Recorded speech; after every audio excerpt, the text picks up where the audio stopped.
Türkiýede galp arakdan ýogalan adamlaryň sany 28-nji martda 53 adama ýetdi. Bu arada Azatlyk radiosuna ýogalan türkmenistanlary Türkiýede jaýlamagy gatnaşan Çeşme efirde adynyň berilmezlik şerti bilen gurrun berdi. Şeýle ol ýene 15 çemet adamyň hastahanada bejerigi alýanlygyny, olaryň käbiriniň ýagdaýynyň gaty agyrdygyny habar berdi. 19 martda CNN Türk telekanaly galp arakdan zäherlenip helak bolan esasan Türkmenistanly 15 adam barada habar berdi. Şonda 60-dan gowrak adamyň agyr ýagdaýda keselhana düşenligi aýdylypdy.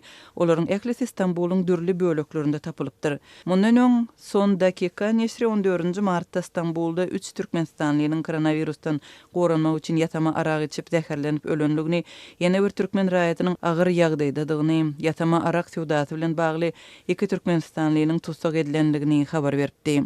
Türk mediasynyň soňky maglumatlaryna görä, adamlaryň galp arakdan zäherlenmegi bilen bagly ýagdaý sebäpli 5 adamyň bilkasdan adam öldürmek aýyplamasynyň esasynda tutulanlygy aýdylýar. Şu aralykda 24 martda Türkmenistanyň we Türkiýanyň daşary işler ministrleri telefonda gürleşdiler. Emma Reşit Meriýedowyň we Mevlüt Çavuşoglunyň türkmen migrantlarynyň düşen pajygaly ýagdaý barada maslahat edip etmänligi belli däl. Azatlyk radiosynyň söhbetdeşiniň sözlerine görä, yaramaz hile arakdan zäherlenen adamlaryň ehlisi koronavirus ýokaşmagyndan gorky hawatyr edip dowla düşüpdirler we özlerine el ýeterli bolan arzan aragy diňe içip oňman ony endamlaryna hem çalypdyr. Azatlyk radiosyna pidalaryň garyndaşlarynyň ýogulanlaryň jesetlerini Türkmenistana äkitmek boýunça synanşyklary edenligi, emma olaryň koronavirusa garşy çäreler bilen bagly syýasat çäklendirmeleri hem serhetleriň ýapylmagy sebäpli dürli päsgelçiliklere duçar bolanlygy ma'lum boldy.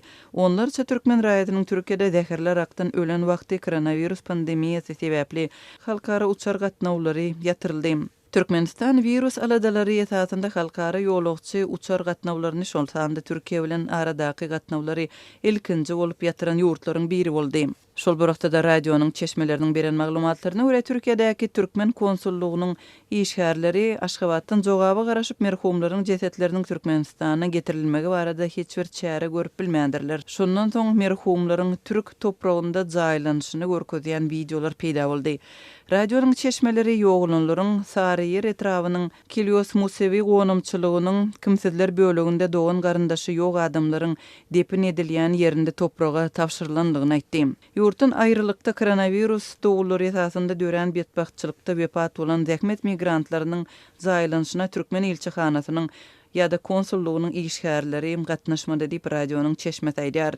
Şeýle-de ýogulanlaryň Türkmenistandaky garyndaşlarynyň hem öz ýakynlary bilen hoşlaşmagy baryp bilmänligi habar berilýär. Şu aralykda sosial ulgamlarda türkmen howpsuzlyk gulluklarının işgärleriniň zäherler arakdan ölen türkmenleriň ýaz çärelerine gözegçilik edýänligi hakynda maglumatlar hem peýda boldy.